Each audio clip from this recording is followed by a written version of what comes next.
go to Riyadh Salihin. There are 3 servants of Allah subhanahu wa ta'ala that they were traveling. And when the sun set, when the sun set, they can't proceed on their journey. They now hid inside the cave. Before the day break, the cave has covered them. The cave has covered them, and they were 3.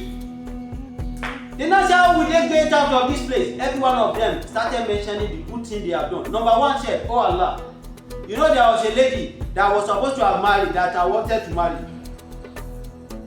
that I wanted to sleep with, that I wanted to fornicate with.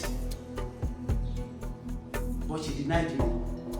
One very day she was in a distress. She now came to me that, Ilahi, help me. And I said, that thing that you have denied me the other day, I will do it now. But because she was in distress, she now said, okay, Thor, if that's what you want, lock all the doors. The man, because of his evil intention that I want to sleep with her before he's going to help her, she locked all the doors. The man now asked him again, have you locked all the door? He said yes. Have you locked all the door? He said yes. Okay, what about the door of Allah subhanahu wa ta'ala?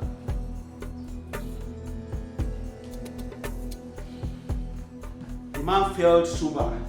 He had a second reflection. He now said, the door of Allah subhanahu wa ta'ala, nobody can close it. That was how he left her. He now told Allah, he used that to ask Allah subhanahu wa ta'ala, Allah, if really I have done this because of you, I allowed that woman to go and I gave her the money. Allah, please take us out of this trauma that we found ourselves. And the cave, the door, the boulder at the entrance of the cave lifted. The second man said, Allah, you remember there was a laborer that worked under me. I was paying them their wages on that day.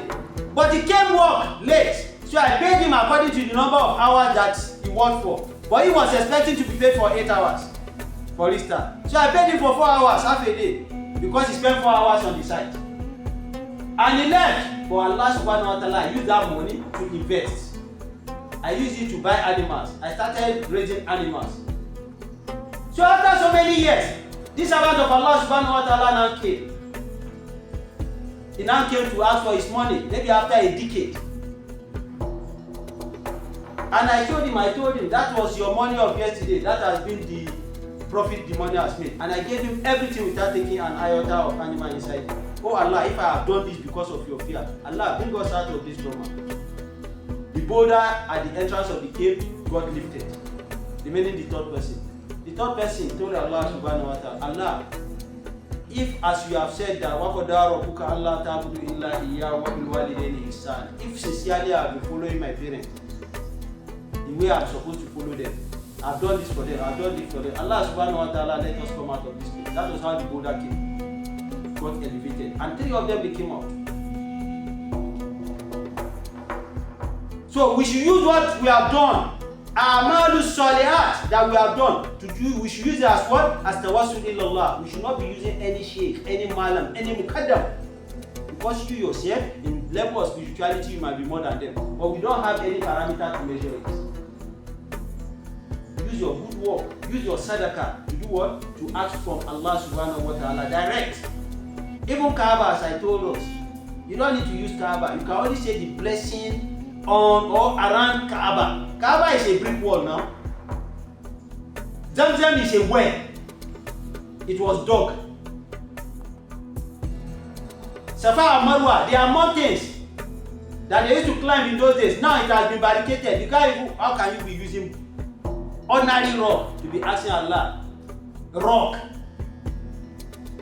But the blessing associated with them, because it's Allah subhanahu wa ta'ala that gives what? That gives barakah. So it is that barakah that you can use as tawassul.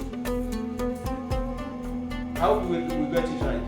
MashaAllah. So a sadaqah is very, very important. We should be doing it. It can be sadaqah to kalam. It can be sadaqah to mal. It can be anything that you can use to do sadaqah, but on one condition. It must be pure. If whatever you are using as a substance, if whatever you are using, a substance you are using for sadaqah, if it is not pure, Allah subhanahu wa ta'ala will not reward you and is not going to accept it from you. So that is the 4th condition that Nabiuna Muhammad sallallahu alaihi wasallam told us to be doing so that Allah subhanahu wa ta'ala can accept our invocation. The 3rd.